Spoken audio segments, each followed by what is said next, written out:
horsepower are being unleashed to these rear wheels. Horsepower fed by nitromethane fuel, liquid dynamite.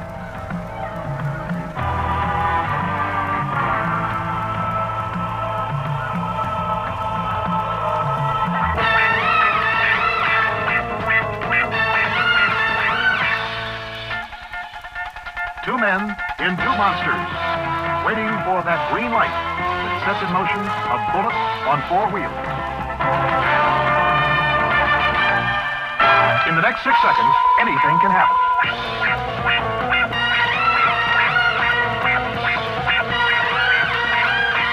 Went through the lights at 225 and hit the guardrail and flipped over. When I woke up, the car was gone. It was destroyed.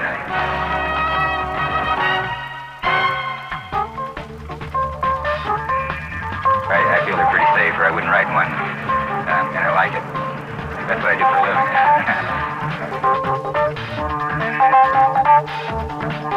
The car's worth $30,000, but I don't know how much it'll cost to fix it yet. Drag racing, the ultimate in head-to-head speed competition. It's the U.S. National Drag Racing Championships, the top fuelers, funny cars, and motorcycles, and all the perils that speed brings.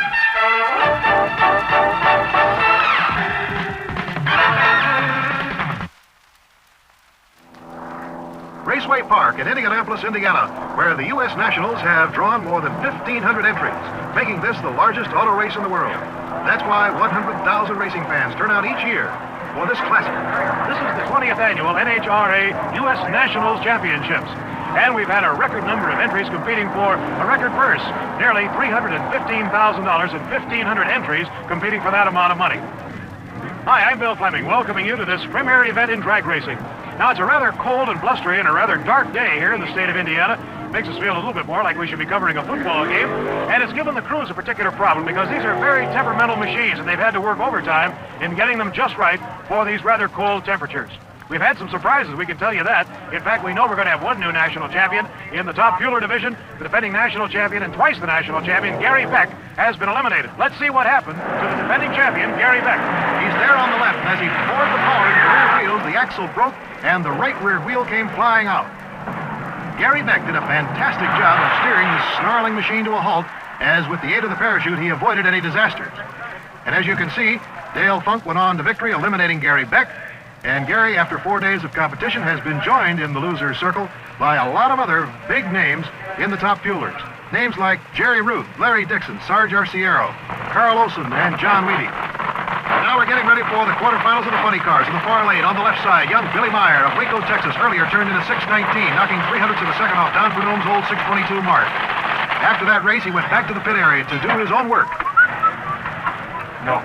Very concerned about the crankshaft of this car. Therefore, they dropped the band to inspect the shaft. It was okay. And so he said, all right, button it back up again, and we'll go on the line. And he's against a tough customer, Ed McCulloch of Fresno, California. But this 19-year-old from Waco, Texas, has a legion of followers right now as they move to B stage. McCulloch breaks. Billy Meyer will go on to win this one easily as McCulloch broke his car at the line, and there is a 6.19 elapsed time, 6 and 1900 seconds, and a top speed of 218.44 miles an hour, and it's a disheartened crew of Ed McCulloch as they shake their heads and go down and pick up that car. And here he is, a young man to watch, on the move, 19-year-old Billy Meyer, who will go on to the semifinals. Now a quick look at the bracketing. You saw Billy Meyer defeat McCulloch. Then Don Shoemaker defeated Bat Foster, and that sets up the match right now between Don the Snake Prudhomme and Al Bergler. Prudhomme from Granada Hills, California, who won an unprecedented 4th U.S. Nationals Eliminator victory a year ago, is certainly a top-heavy favorite again this year. Nobody is wilier than the Snake Prudhomme. He's up against a good man here, the 74 Vega, Al Bergler of Mount Clemens, Michigan. Incidentally, Prudhomme is driving a 74 Cuda. On the line they go, once they're staged. Then the Christmas tree lights go. The question is, which man can get off cleanly as Buster Couch throws the green? Prudhomme getting a sensational start. He'll win it. He'll win it easily as he popped his chute a little bit early, as a matter of fact, almost a little bit overconfident. Well, that's what happens when you're a great veteran Prudhomme knew that he had his man beat, so he eased off on the throttle and pops his chute. You'll see it go just a little before he hits the lights. And that gives him a 6:43 laps time, 200 flat, as far as the top-end speed is concerned, and he goes on to the semifinals. Now, 2 nights ago, Mike Miller, who'll be facing Kosti Ivanov, had a dramatic thing happen to him in the time trials. On the left side, you'll see Miller come out, and as he crosses the finish line, the engine blew, and parts scattered everywhere. But believe it or not, they worked all night long. They got a new engine installed in that machine, and all he did was to go out and beat Danny on Gaius, and now he's ready to go in the quarterfinals in his Green Elephant with a new engine against Kosti Ivanov. And Kosti Ivanov is having a little bit of trouble getting that car to come up to the starting line, and I don't believe they're going to make it. They cannot get it unfrozen. Kosti Ivanov, sitting almost helpless now, can't do a thing about it. What a story he had. His father put a car together with spare parts and drove the family out of communist Bulgaria. That happened something like 15 years ago. And Kosti Ivanov came to the United States, became a great drag racing star. But right now, one of the most disappointing moments in his career, that will send Mike Miller in the Green Elephant to the starting line all alone. Ivanov can't contest him, the ultimate in frustration in drag. This is what they call a milk run, a piece of cake. And Mike Miller advances to the semifinals.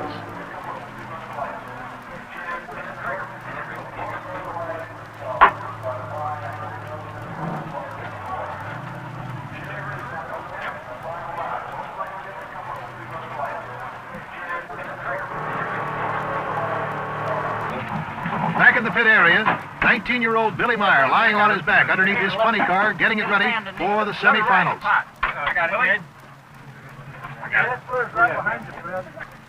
What's that? Billy is an absolute wizard when it comes to automobile engines. And believe it or not, they can take an automobile engine out of one of these cars and have it replaced in 35 minutes. And the activity is just as frenzied over in Don Shoemaker's pit area. Don does the work on his car, too. Down off the jack, let's get on up there. Down and back. I still need an 11:16. Trying to mastermind his way to victory over Billy Meyer. In the meantime, getting ready for the semifinals in the bikes. And roaring up to the line is the defending champion, Bob Moriello. And here's his opponent, KC Bob Spillers of Fort Wayne, Indiana. These bikes are double engine. The engine's between the 2 wheels, and they can really fly. Moriello qualified at 168 miles an hour. Joe Smith was the fastest qualifier at 171. We'll be seeing him very shortly. Right now, it's head-to-head, Spillers against Moriello. And there's not much protection out there for the rider. Pretty tough to keep things in line. Earlier, we talked to Bob Moriello about it. Boy, reflexes have to be pretty sharp at 180 miles an hour when you're lying down. You have to be kind of a peculiar fella in order to do that. I would think that it would demand a great deal of courage to hurdle yourself behind one of these. Well, it's nice of you to say it, but I just don't think of myself as anybody special. It's just something I happen to do. While they're working on your bike, you're getting it ready. What's the most difficult thing? I mean, like the first 50 yards or so? The most difficult thing is about the first 50 to 75 feet, I would say. Feet. It's that close a thing. If I can get it out hard enough in the first few feet like that, I'm happy because it's accelerating as hard as it can. If I don't do that, then it's all over. And they're on the line. Moriello in the far lane. Spillers in the near lane. And look at Moriello's takeoff.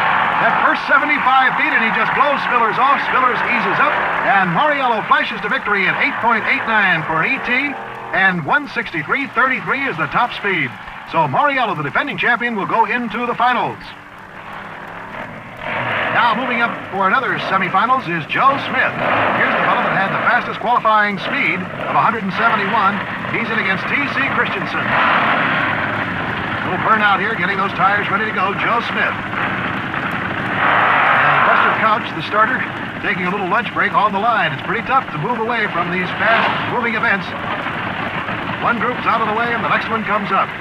Look at Joe Smith. Stretching out on that big Harley with the double engines, 3,800 cc's. He's sitting on top of lots of cubes, as they say. Joe Smith, the former national champion bike rider, against T.C. Christensen in the far lane. And it is Smith who gets a great start. And look at him fly at the finish line. 8.45. The ET, 172.4. Christensen, 9.13. Quite a ways behind. So Joe Smith will go into the finals against Moriello. That ought to be some matchup. Joe Smith, the first man to get into the 8s. And now everybody cheers as Billy Meyer comes out, getting ready for the semifinal matchup between him and Don Shoemaker. As Billy comes into that wet area on the pavement, he'll spin those rear tires, heating them up. The water keeps the tires from blistering. Spinning them like that and making them smoke, heats them up, gives them lots of traction and bite, which is what you need at the start line. And now, here comes Don Shoemaker from Partridge, Illinois, known as Super Shoe. Won the national championship in 1970. Hopes to repeat here in the Nationals in 1974. And Billy Meyer hopes to capture his very first national title. Waco Willie is his nickname, and we talked to him a little bit earlier. Hey, Billy, I don't want to bother you when you're real busy here, but what did you find in the shaft? Was it okay? Yeah, it was perfect. That surprised me, but we had to find out. Billy Meyer was satisfied with the crankshaft on his car, so we moved over to Don Shoemaker's pit. What seems to be the problem? You seem to be working frantically here. Oh, we got a little bit too much weight on the clutch, and it's pulling the motor down in the middle and burning some pistons out of it. Oh, that's why you changed the pistons, huh? That's right, we have to change 4 of them. Well, aside from the mechanical problem, how about the psychological problem going against young Billy Meyer? I'll take him on any day of the week. He's my hero right now because he's a good friend of mine. He's a very young man, and he's doing a hell of a job, but I'll take him on any day of the week. Well, you won't have to wait any day of the week. It's coming up real soon. That's right. It's coming up right now, as a matter of fact, as Don Shoemaker eases his car to the line. Boy, what a moment of tension here. Everything has to be so right at that start, and Billy Meyer gets a good start. He's got a half a car length lead now, a car length, now 2 cars, and he goes over, and the engine blows on Shoemaker's car as he crosses the finish line. Billy Meyer defeats Don Shoemaker in the semis of the funny car, and Shoemaker blows the engine at the line. Let's take a look at what happened. And we saw the flames shoot out of that car. Here's Billy. He realizes that he's got it won. There goes the chute a little bit early. And there goes the engine. 6:26, the elapsed time for Meyer, 2:10:28. And for Shoemaker, a 6:34 and a top speed of 2:25. But of course, Billy Meyer eased off his engine just before the finish line.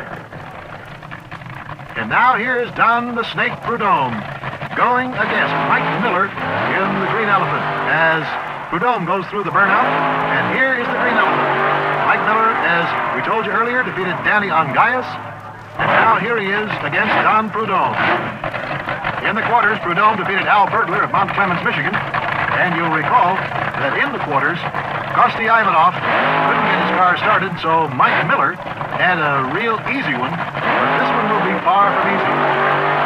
There are very few men in drag racing who have been able to beat Don Prudhomme on the line. Many have gambled and have red-lighted, and you don't see the red light go on very often for Prudhomme. All right, they ease it up there. Everybody standing to see if the snake can beat the elephant.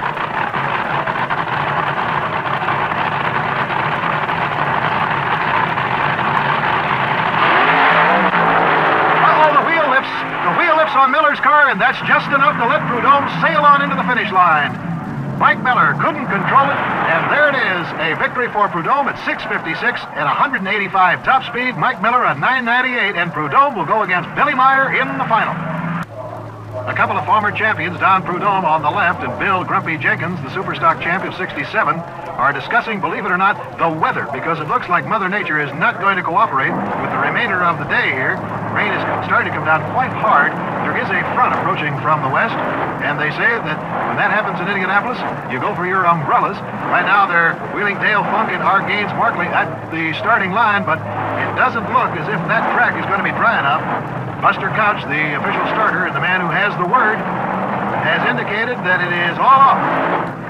They cannot run, so they're shutting down, and R. Gaines Markley lifts the headgear, and it looks like we may have quite a lengthy delay here. A cold rain coming in from the north as many of the fans now are heading towards shelter. So right now, let's go to Jim McKay and Dick Button in Sapporo, Japan for the World Professional Figure Skating Champions.